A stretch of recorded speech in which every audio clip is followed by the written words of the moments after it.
오늘 말씀의 제목은 사탄의 시험이라는 제목을 함께 말씀을 나누고자 합니다. 여러분 시험 좋아하세요?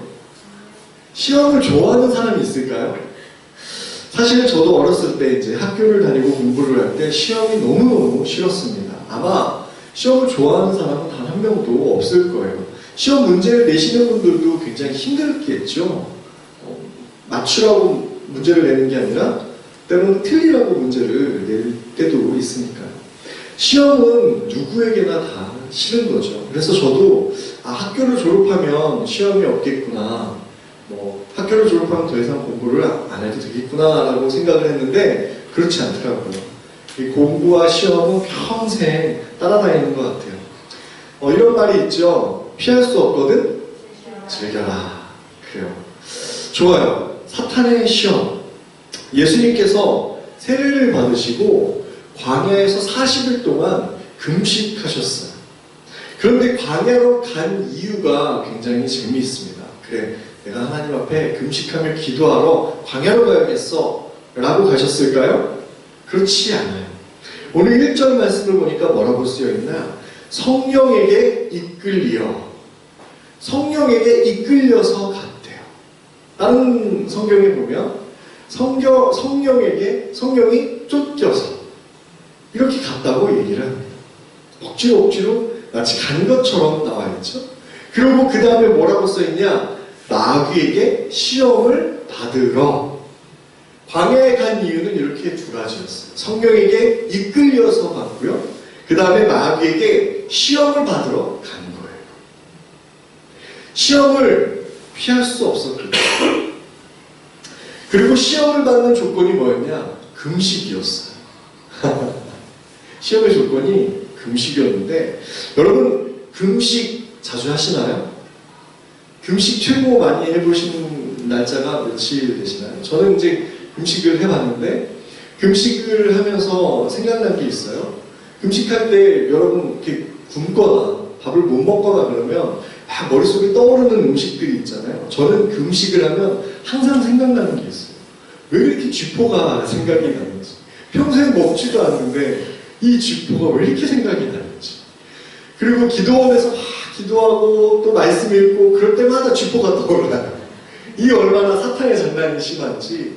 그래서 금식이 끝나는 12시 1분 땡 치자마자 어떻게 할까요? 제가 이 쥐포를 생 쥐포를 뜯어 먹으면서 이런 생각을 했어요. 이럴 거면 내가 금식을 왜 했는가? 이 쥐포 먹으려고 금식을 했는가? 이 쥐포의 귀한 맛을 알으려고 내가 금식을 했던가? 이런 허무함이 보여요. 여러분 금식하면 이 사람의 본능, 특히 먹고자 하는 본능을 제어하기가 쉽지가 않겠죠. 이 배고픔에 관한 본능, 아이들도 우는 이유가 몇 개 없어요. 그렇죠? 기저귀 달라고 울고, 또는 배고파서 밥 달라고 울고. 이 밥 먹는 거, 배고픔에 관한 이 본능 막기가 어렵습니다. 여러분들은 이 배고플 때 잘 참는 편이신가요? 요즘 오죽하면 이 먹방이라고 얘기를 하죠. 이 먹는 것을 대신 보여주는 방송이 굉장히 유행을 하고 있어요. 그렇죠? 오죽하면 내가 못 먹으니까 남들이 먹는 것을 이렇게 보고 있고, 그리고 그냥 보는 것으로 그치는 게 아니라 어떻게 해요? 별풍선을 쏴요. 돈을 준다는 얘기. 남들이 먹는 것을 보면서 내 돈을 지출을 하고 있어요. 너무너무 신기하죠? 먹고자 하는 이 본능을 통해 돈을 벌고 있는 겁니다. 그 본능을 자극해서 돈을 버는 거죠. 사탄은 사람의 가장 기본적인 본능을 건드렸어요. 40일 동안 굶은 아무것도 먹지 못한 예수님에게 다가가서 야, 돌을 떡으로 만들어 봐. 돌을 떡으로 만들라고 도발을 하고 있는 겁니다. 예수님께서 이 돌을 떡으로 못 만드실까요? 만들고도 남겠죠. 천하 모든 만물을 만드신 창조주 하나님, 삼위일체의 하나님이세요. 그리고 물질의 근본적인 성질까지도 이 성질을 바꾸시는 분이 바로 예수님이었어요. 요한복음에 보니까 뭐라고 해요? 물로 포도주를 만들었다. 돌로 떡을 만들고도 충분하신 분이 바로 예수님이었어요. 가장 배가 고픈 너 떡 먹고 싶잖아. 야, 너 밥 먹어야 되잖아. 이 돌로 떡을 만들어 봐.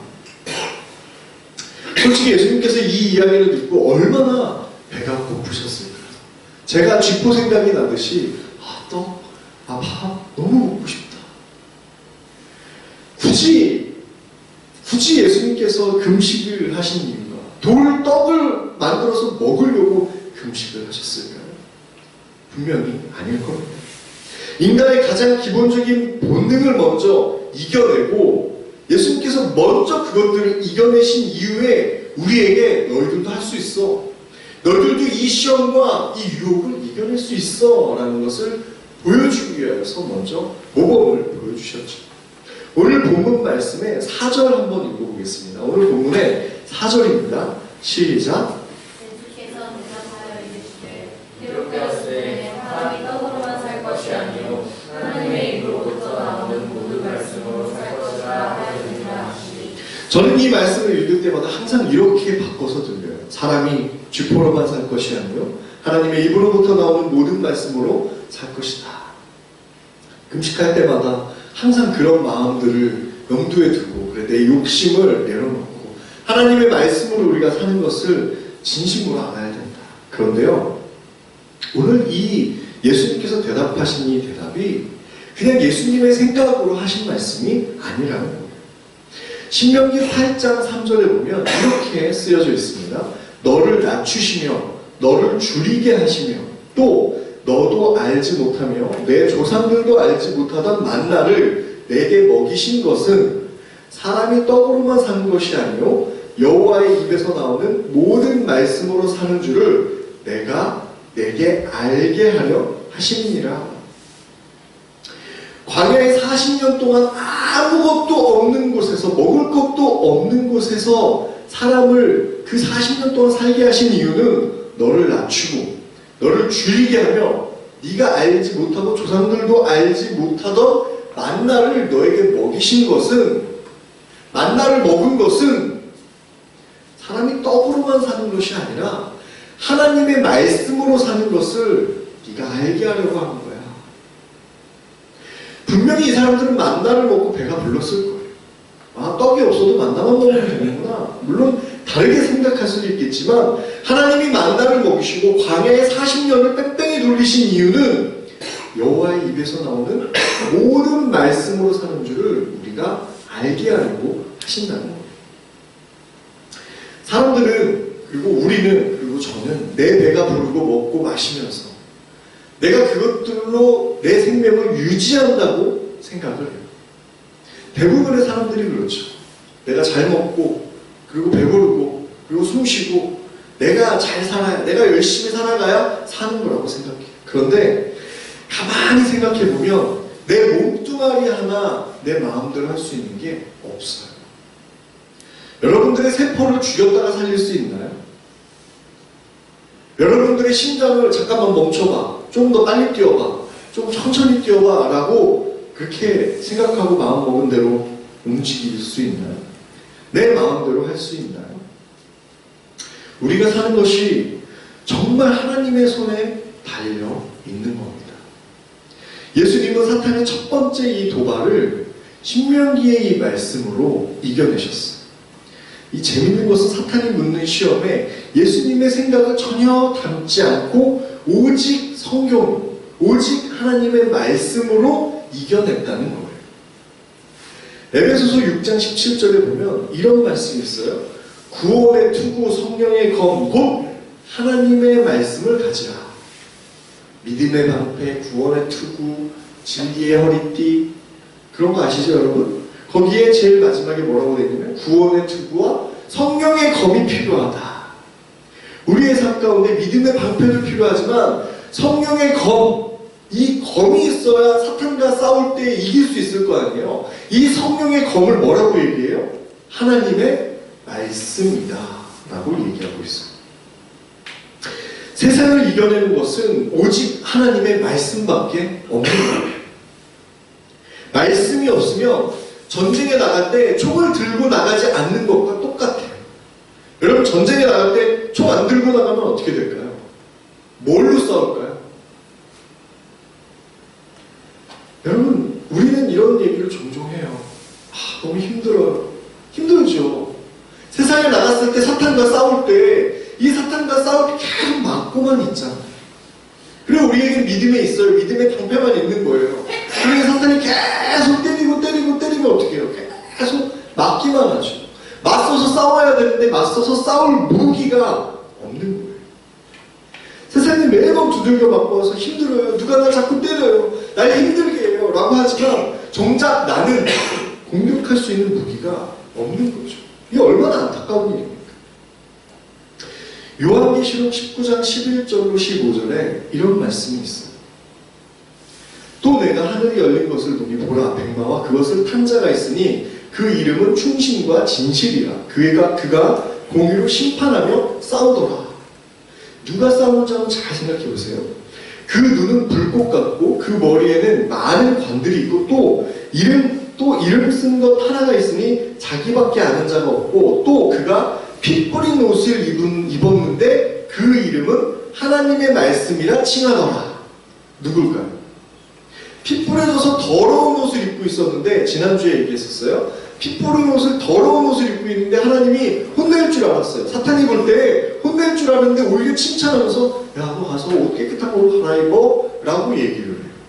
스가랴에 나오는 말씀이죠. 그런데 오늘 여기에 뭐라고 해요? 그가 피 뿌린 옷을 입었는데 그 이름은 하나님의 말씀이라 칭하더라. 누군지 짐작이 가죠. 요한복음 1장에 나오잖아요. 하나님의 말씀이 육신이 되어 이 땅 가운데 거하셨다. 그리고 그 후에 하늘에 있는 군대들이 희고 깨끗한 세마포 옷을 입고 백마를 타고 그를 따르더라. 누군지 대충 이게 그림이 막 그려지죠? 그의 입에서 예리한 검이 나오니 그곳으로 만국을 치겠고 친히 그들을 철창으로 다스리며 또 친히 하나님 곧 전능하신 이의 맹렬한 진노의 포도주 틀을 밟겠고. 예수님의 모습이에요. 예수님이 백마를 타고 전쟁에 나가는데 그 검이 어디서 나와요? 그 입으로부터 예리한 검이 나온다. 피 뿌린 옷을 입었는데 그를 뭐라고 칭해요? 하나님의 말씀이라 칭하더라. 예수님이 세상을 이길 무기는 바로 하나님의 말씀이며 뭐예요? 이 말씀이 곧 예수 그리스도다. 또한 예수님께서도 이 하나님의 말씀으로 사탄을 이렇게 이기신 거죠. 첫 번째 시험도 하나님의 말씀으로 이겼죠. 두 번째 시험, 사탄의 시험은 이제 뭐라고 얘기하냐? 능력을 행하라는 거예요. 야, 네가 하나님의 아들이거든. 능력을 한번 행해봐. 5절에 보니까 마귀가 예수님을 데리고 거룩한 성으로 데려다가 성전 꼭대기에 세워요. 예루살렘 성전 꼭대기에 올라가서 뭐라고 얘기하냐? 6절 한번 읽어볼게요. 6절 말씀입니다. 시작.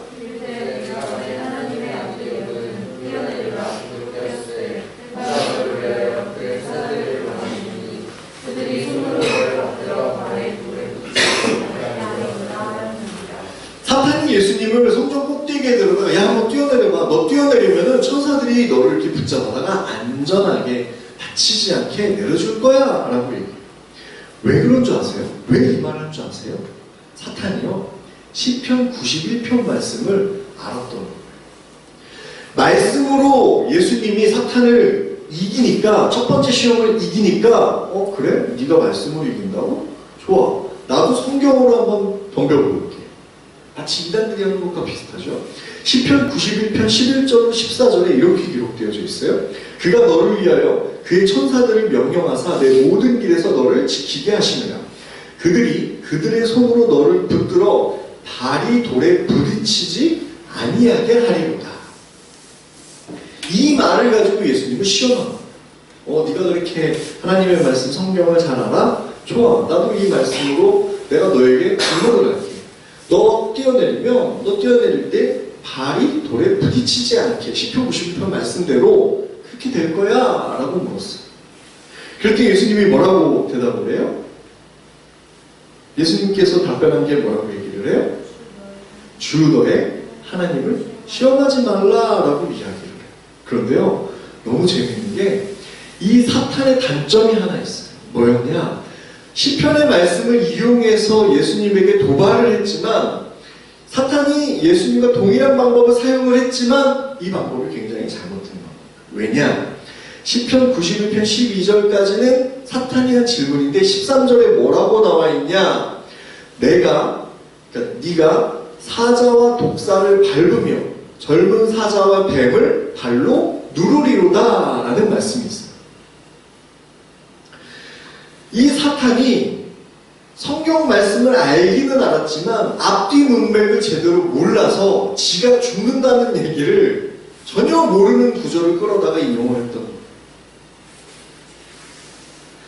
네가 하나님의 아들이라면 천사들이 널 지켜줄 거야. 어디 한번 뛰어내려봐. 그리고 하나님의 아들인 걸 증명해봐 라고 얘기를 했어요.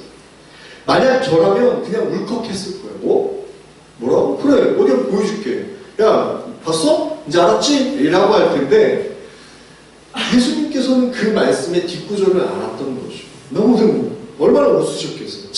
지가 죽는 얘기가 나오는데 야, 어떻게 정말 저렇게 모를까? 하나님의 아들이 사탄을 밟아버리는 얘기가 13절에 나왔던 거예요. 네가 사자와 독사를 밟으며 젊은 사자와 뱀을 발로 누르리로다. 지가 밟혀 죽을 거는 생각 안 하고 그 전구절로 예수님에게 도발을 했던 거죠. 여러분, 왜 이런 얘기가 나왔냐?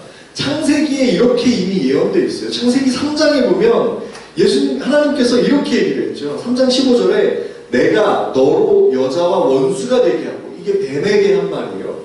뱀에게 너 여자와 원수가 되게 하고 내 후손도 여자의 후손과 원수가 되게 할 거다.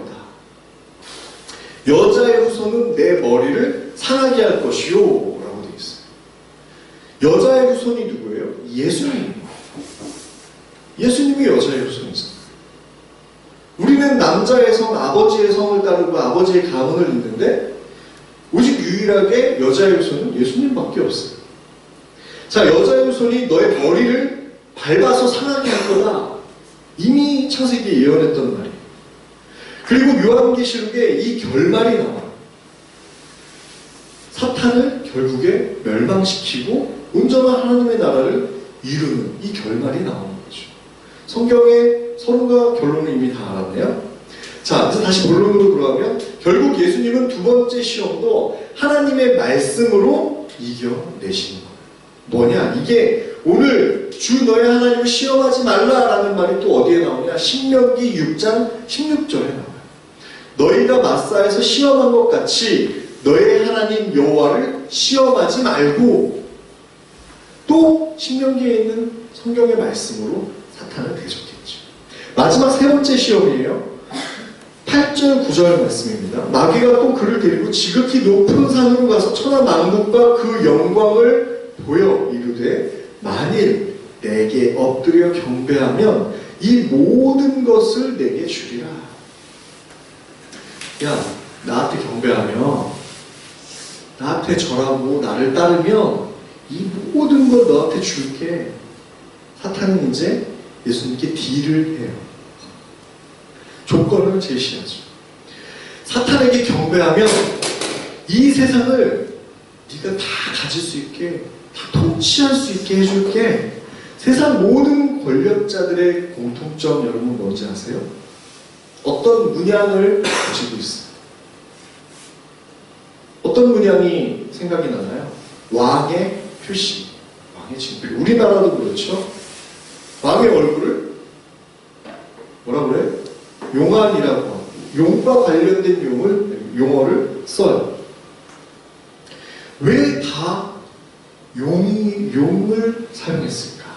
요한계시록 12장 9절을 보니까 큰 용이 내쫓기니 옛 뱀, 곧 마귀라고도 하고 사탄이라고도 하며 온 천하를 꿰는 자라. 그가 땅으로 내쫓기니 그의 사자들도 그와 함께 내쫓기니라. 사탄과 그의 졸개들이 하나님의 나라에서 쫓겨나서 공중권세 잡은 자가 되어버렸죠. 절대 권력을 가지고 내가 너에게 모든 것들을 줄게라고 세상을 꿰고 있어요. 예수님에게 이렇게 꿰고 있는 거죠. 유혹을 하고 있는 거예요.